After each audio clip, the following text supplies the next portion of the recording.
Gambia participates in collaboration with the Intergovernmental Action Group Against Money Laundering in West Africa, convened a two-day capacity building training for media professionals and civil society organizations on Tuesday.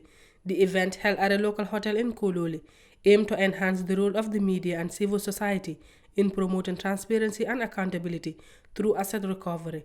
The training, conducted under the theme Strengthening Transparency and Accountability Through Asset Recovery, is part of Gambia Participates' broader efforts to foster good governance and fiscal transparency in the country. Participants were introduced to key components of the asset recovery process, with a particular focus on the essential role that the media and civil society play in holding public officials accountable. The sessions also explore regional and international frameworks that facilitate asset recovery and promote cross-border cooperation.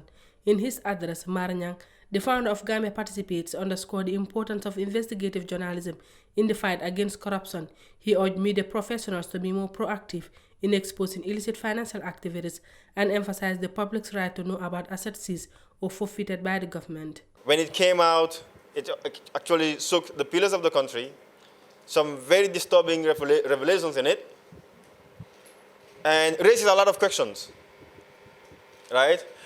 Good thing is, before that report came out, we've been thinking about these issues, right? How do we train journalists? How do we train civil society organizations to track the assets that have been laundered or funds that have been pilfered from our state coffers, laundered and procure assets outside the jurisdiction of this country? Or in fact, because asset recovery or shall I say illicit finance flows could actually take place both domestically and also outside the borders of the country.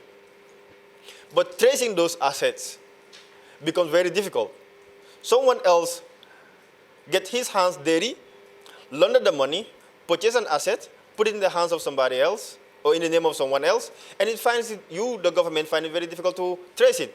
Nyang also underscores that citizens have the right to be informed about the assets forfeited by public officials. The proceeds of that assets, people need to know.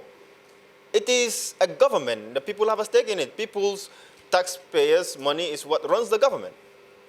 So people need to know that collective asset that belongs now to the state and the people. How did you dispose it? Who bought it? At what value?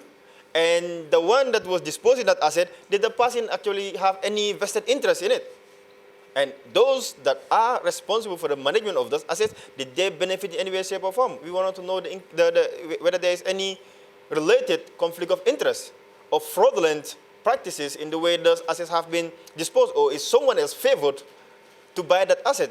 He encouraged participants to adopt a proactive approach in promoting transparency, urging them to apply the insights gained from the training in their work. I want this to also be a platform for knowledge sharing, right?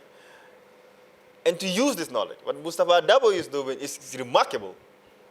Demba Seku and Lamin Jahate have also done some remarkable work in here, but Demba is getting old. Mustafa will still have gray hairs.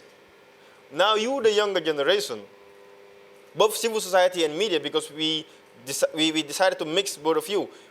Mustafa is doing his reporting. Civil society is supposed to do the advocacy.